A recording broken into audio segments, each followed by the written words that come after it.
Welcome back to the Midday Reset. My name is Antoinette, and thanks for taking a break with me today. Everyday life can get stressful as we move through responsibilities and commitments, and it's nice to take a break or two. This Midday Reset is meant to serve as a mini mental vacation for your brain as you deal with it all. Let's start by clearing our space with a nice deep breath in and out. Once more, in and out. And once more again, in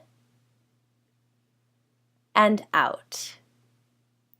This episode is the first installment of a 3-part episode arc titled The Good Day Series, and as the title implies, I'm going to be covering some tips for setting yourself up to have a good day.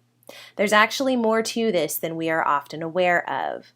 Plus, good days lead to achievements, a positive outlook, and good weeks.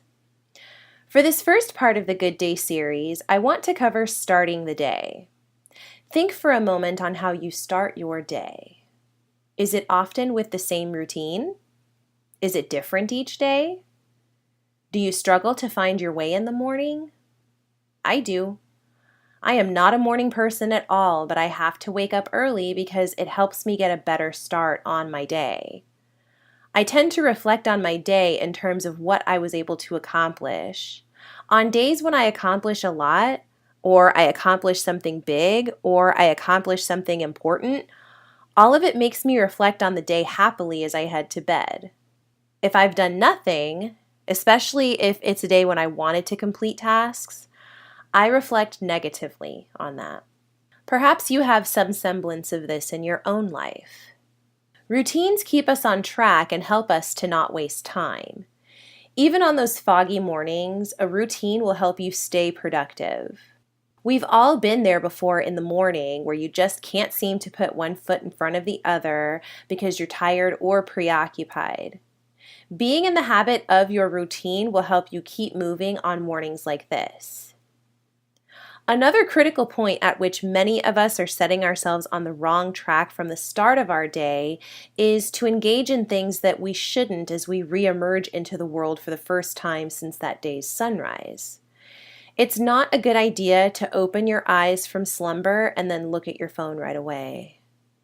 Not only can it hurt your eyes, but perhaps you should put some space between your reawakening consciousness and the very cluttered space that is a smartphone. A status update or news headline could set the tone for your day, and it's better to try to set the tone yourself. After all, it's your day. I recommend protecting your routine in the morning by setting some rules for when to check your phone or open your computer. Perhaps instead of reaching for those things first, you can reach for healthy books and devotionals to read or listen to as you set yourself up for the day ahead. Lastly, I recommend setting intentions for the day before you rush off into work, school, or other responsibilities that you may have.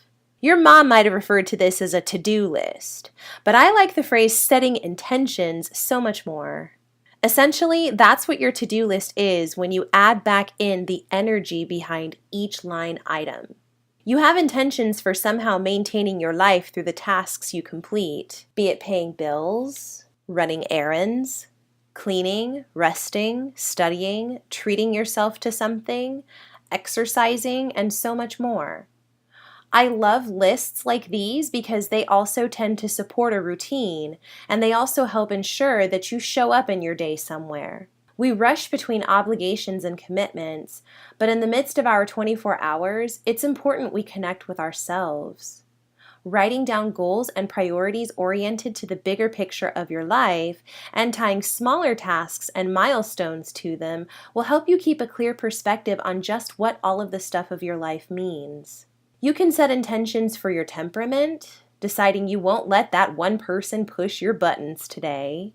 You can also set intentions to be nice to yourself, to seek out more healthy affirmations, and to put down non-beneficial habits. Stay tuned for the next installment of the Good Day series to cover just exactly what the middle of the day should look like. Other than being stuffed with busyness, I'll cover some good habits to keep for making the middle part of the day easier to power through. Thank you so much for taking a break with me today.